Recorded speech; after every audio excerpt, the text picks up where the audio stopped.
Friends, आज हम बात करेंगे एफसीएस सॉफ्टवेयर सॉल्यूशन लिमिटेड के बारे में। और जैसा कि हम लोग देख ही पा रहे हैं कि इस स्टॉक में अपर सर्किट का जो सिलसिला है वो लगातार जारी है। तो ये अपर सर्किट लगने का पीछे आखिर वजह क्या है? कहीं ऑपरेटर्स की कोई चाल तो नहीं है हमें फंसाने के लिए, या फिर जेन्युइनली ये स्टॉक में दम है, ये स्टॉक में उतना पोटेंशियल है, इसीलिए ये स्टॉक भागे जा रहा है। तो ये सारी चीजों को हम इस वीडियो के माध्यम से डिस्कस करेंगे और इसका अगला टारगेट क्या हो सकता है इसे भी मैं डिस्कस करूंगा। और साथ ही साथ कुछ अपडेट्स है इस स्टॉक को लेकर, तो उन चीजों को भी मैं इस वीडियो के माध्यम से डिस्कस करूंगा। तो वीडियो आप सभी लोगों के लिए काफी ज्यादा इंपॉर्टेंट रहने वाली है अगर आप इस स्टॉक में इन्वेस्टेड हो या फिर सोच रहे हो नए सिरा से इन्वेस्ट करने का। तो वीडियो को स्किप ना कर पूरा देखें। और दोस्तों, मेरी आपसे एक ही रिक्वेस्ट रहेगी कि चैनल को सब्सक्राइब और वीडियो को जरूर से लाइक कर देना, ताकि आपको इस तरह की अपडेट्स रेगुलर बेसिस पर मिलती रहे। तो चलिए फ्रेंड्स, वीडियो को स्टार्ट करते हैं। तो सबसे पहले इसके अगर आज के कारोबार पर हम लोग नजर डालें तो स्टॉक जो है ओपन हुआ 3 रुपए 90 पैसे में, और 3 रुपए 90 पैसे है इसका हाई लो था। और इसमें हमें एक परफेक्ट 4% का एक अपर सर्किट लगता हुआ दिखलाई दिया। और वहीं अगर हम लोग बात करें पिछले 5 दिनों की, तो आप देख ही पा रहे हो दोस्तों कि पिछले 5 दिनों में ये लगातार अपर सर्किट लगाया है और अपने इन्वेस्टर्स को क्लोज टू 18% का एक रिटर्न जनरेट करके दे दिया है। तो दोस्तों, आप इससे अंदाज लगा ही लो कि किस तरह की रिटर्न्स ये अपने इन्वेस्टर्स को जनरेट करके दे रहा है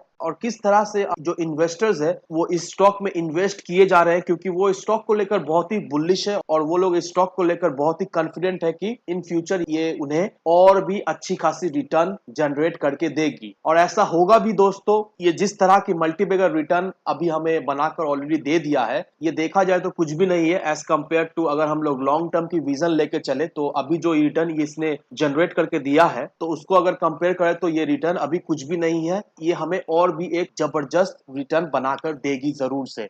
और आप देख ही पा रहे हो दोस्तों कि एक साल में इसने 420% का एक रिटर्न बनाकर दे दिया है अपने इन्वेस्टर्स को। तो आप सोच लो दोस्तों, ये स्टॉक कहां था, कहां से कहां तक आ चुका है और किस तरह की एक रिटर्न अपने इन्वेस्टर्स को जनरेट करके दिया है। तो देखा जाए तो दोस्तों, अनबिलीवेबल एक रिटर्न जनरेट करके दिया है, क्योंकि जिस तरह से ये स्टॉक कुछ साल पहले परफॉर्म कर रहा था 50 पैसे 1 रुपए के करीब, किसी ने सोचा भी नहीं था कि ये स्टॉक में एक ऐसा रिवर्सल आएगा और ये स्टॉक इतना ज्यादा अपने इन्वेस्टर्स को रिटर्न बनाकर देगा। अनएक्सपेक्टेड था। और गौर करने की बात यह है दोस्तों, अगर हम लोग इसके मैक्सिमम चार्ट पैटर्न को देखेंगे तो यहां पर आप देख लो कि 2009 से ये स्टॉक में सिर्फ और सिर्फ हमें एक गिरावट ही देखने को मिली है। और 2009 के बाद से ये स्टॉक बिल्कुल ही फ्लैट चला, इसमें कोई भी मूवमेंट नहीं दिखलाई दी। और अभी क्लोज टू 10 साल 11 साल बाद ये स्टॉक में हमें फिर से एक तेजी दिखलाई दे रही है। तो अगर आप इस पैटर्न को अगर देखोगे दोस्तों, तो स्टॉक जो है अभी फिलहाल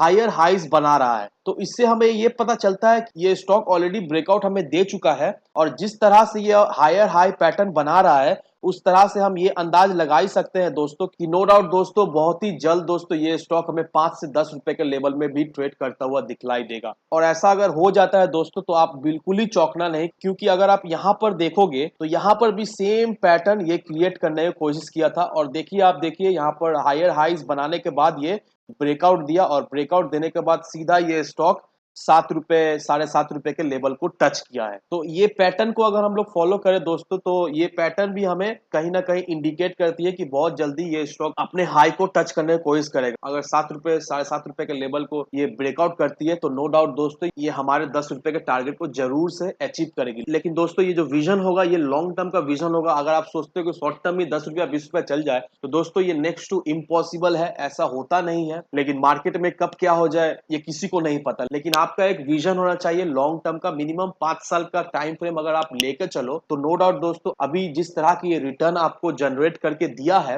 ये कुछ भी नहीं है अगर आप इसे और भी 5 साल के लिए होल्ड करके रखो। और सबसे अच्छी बात दोस्तों मुझे इस स्टॉक की ये लगती है कि अगर इसकी हम लोग डिलीवरी परसेंटेज को देखें, तो ऑन एन एवरेज दोस्तों इसका जो डिलीवरी परसेंटेज जो निकल कर आता है वो 100% का है। तो आप सोच ही सकते हो कि इन्वेस्टर्स कितना ज्यादा इंटरेस्टेड है इस स्टॉक में और किसी भी दाम में वो खरीदे जा रहे हैं इस स्टॉक को। जानते हैं कि ये स्टॉक अभी ओवरबॉट हो चुका है, जानते हैं ये स्टॉक का अभी वैल्यूएशन ज्यादा हो गया, जानते हैं कि स्टॉक का अभी जो प्राइस है बहुत ही हाई चल रहा है, अभी स्टॉक में थोड़ी मोड़ी करेक्शन दिखलाई देगी, लेकिन फिर भी वो लोग इस स्टॉक में अपना पैसा लगा रहे हैं, वो लोग इस स्टॉक को खरीदे जा रहे हैं, क्योंकि उन्हें इस स्टॉक का पोटेंशियल अच्छा तरीका से पता है और वो लोग जानते हैं कि अभी जो प्राइस में ये स्टॉक मिल रही है बाद में इस प्राइस में उन्हें नहीं मिलेगी। तो दोस्तों ये स्टॉक देखा जाए तो अभी भी अंडर वैल्यू स्टॉक है। मैं ऐसा क्यों कह रहा हूँ दोस्तों, ये भी मैं आपको बताऊंगा। मैं आपको एग्जाम्पल के तौर पे एक स्टॉक दिखा रहा हूँ। यहाँ पर देखिए मेगा सॉफ्ट लिमिटेड ये स्टॉक है और इसका पीयर कंपैरिजन देख लीजिए आप कि इसका पीयर कंपैरिजन किस किस कंपनी से हो रहा है। तो यहाँ पर L&T टेक्नोलॉजीज है, ओरेकल है, टाटा एलेक्सिस है, ठीक है। ये सारे बड़े बड़े कंपनी से इसका पीयर कंपैरिजन हो रहा है। और अगर आप रिकॉल करोगे कि एफसीएस का जो पीयर कंपैरिजन जिस कंपनी से होता है वो भी सेम कंपनी है। दैट मींस मेगासॉफ्ट लिमिटेड का पीयर कंपैरिजन जिस कंपनी से हो रही है, एफसीएस का भी पीयर कंपैरिजन भी सेम कंपनी से हो रही है। लेकिन यहाँ पर एक चीज का ही फर्क है। यहाँ पर आप देख लो कि मेगासॉफ्ट का प्राइस क्या है। मेगासॉफ्ट का जो 52 वीक का हाई जो निकल कर आ रहा है वो 60 रुपए का है और जो करंट प्राइस 57 रुपीज का निकल कर आ रहा है। और आप देख ही लो मार्केट कैप कितना है, मार्केट कैप 430 करोड़ का है। सेल्स ग्रोथ भी हमें नेगेटिव दिखलाई दे रही है। सेल्स ग्रोथ 3 साल में भी नेगेटिव दिखलाई दे रही है। फ्री कैश फ्लो भी 16 करोड़ का है। और सबसे खराब चीज देख लो दोस्तों, इसका जो प्रमोटर्स होल्डिंग्स है वो बिल्कुल ही जीरो है। तो आप देख ही सकते हो दोस्तों कि ये जो स्टॉक है इसमें प्रमोटर्स होल्डिंग जीरो है और इसका बैलेंस शीट भी उतना मजबूत नहीं है। लेकिन इसका वैल्यूएशन देखो दोस्तों, इसका जो वैल्यूएशन 60 रुपीज तक पहुंच गया था। और वहीं अगर हम लोग कंपेयर करें एफसीएस सॉफ्टवेयर सोल्यूशन को तो आप देख लो उससे ज्यादा मार्केट कैप है 574 करोड़ का। इसका जो सेल्स ग्रोथ है मेगासॉफ्ट से बहुत ही बेहतर है।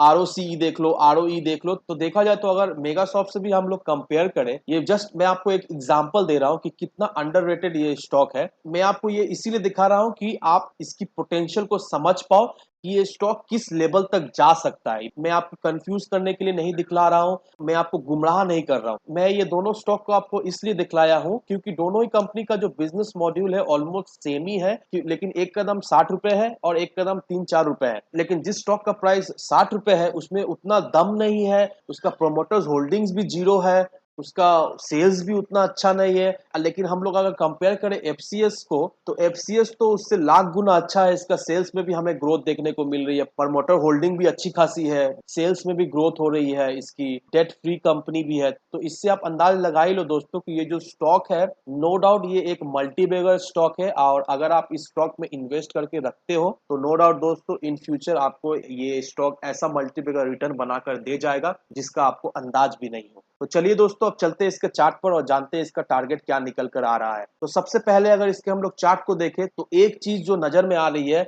वो है इसका आरएसआई। आरएसआई जो है अभी ओवरबॉट हो चुका है। दैट मींस अभी हम लोग इसमें फ्रेश एंट्री ना ही ले तो ही अच्छा है, क्योंकि इसके जस्ट आरएसआई पैटर्न को फॉलो कीजिए दोस्तों। जब जब ये आरएसआई ओवरबॉट में गया है तब तक इसमें हमें एक भारी भरकम करेक्शन देखने को मिली है। यहाँ पर देख लो, यहाँ पर भी आरएसआई सेम था, यहाँ पर हमें करेक्शन देखने को मिली, यहाँ पर भी हमें करेक्शन देखने को मिली और अब फिर से हमें यहाँ पर एक करेक्शन देखने को मिलेगी। तो नो डाउट दोस्तों कुछ ट्रेडिंग सेशन में हमें एक करेक्शन देखने को मिलेगी जरूर से। तो ये करेक्शन देख के आपको घबराना है नहीं, क्योंकि ये ओवरबॉट हो चुका है तो इसलिए इसमें करेक्शन होना लाजमी है। तो उस करेक्शन में आप फ्रेश एंट्री ले सकते हो लॉन्ग टर्म टारगेट के लिए, जो कि हमारा 15 से 20 रुपए का टारगेट है। और कहीं ना कहीं दोस्तों ये मुझे ऐसा लगता है कि आने वाले कुछ ट्रेडिंग सेशन में ये करेक्ट होके हमें 3.5 रुपए के करीब ट्रेड होता हुआ दिखलाई दे सकती है। तो उस समय आप अपना एक फ्रेश बाइंग कर सकते हो अगर आप चाहो तो। लेकिन मेक श्योर अभी फिलहाल इसमें कोई एंट्री लेने की कोशिश ना करें, कोई एमओ ऑर्डर ना लगाएं, क्योंकि अभी ये स्टॉक में हमें थोड़ी मोड़ी एक करेक्शन दिखलाई दे सकती है। और बहुत ही जल्द दोस्तों ये स्टॉक हमारे शॉर्ट टर्म टारगेट के करीब बढ़ रहा है। जैसा मैंने आप सभी को बताया था कि ये स्टॉक बहुत ही जल्द 5 रुपए के लेवल में ट्रेड करता हुआ दिखलाई देगा और अभी इसका 3 रुपए 90 पैसा ऑलरेडी हो चुका है। तो बहुत ही जल्द कहीं ना कहीं दोस्तों ये हमें 5 रुपए के लेवल में ट्रेड करता हुआ भी दिखलाई दे सकती है। और दोस्तों एक बात का जरूर से आप ध्यान रखिएगा कि किसी की भी बात सुनकर अपना इन्वेस्टमेंट डिसीजन ना लेना, क्योंकि मार्केट में जो पैसा लगेगा वो आपका लगेगा, लॉस होगा तो अल्टीमेटली आपका ही होगा। तो मेक श्योर दोस्तों अपनी खुद की डिटेल रिसर्च करना, सही लगे तो ही जाके किसी भी स्टॉक में इन्वेस्ट करना। वीडियो अगर आपको पसंद आए तो लाइक शेयर सब्सक्राइब जरूर करना। तो चलिए फ्रेंड्स मिलते हैं हम अगले वीडियो में।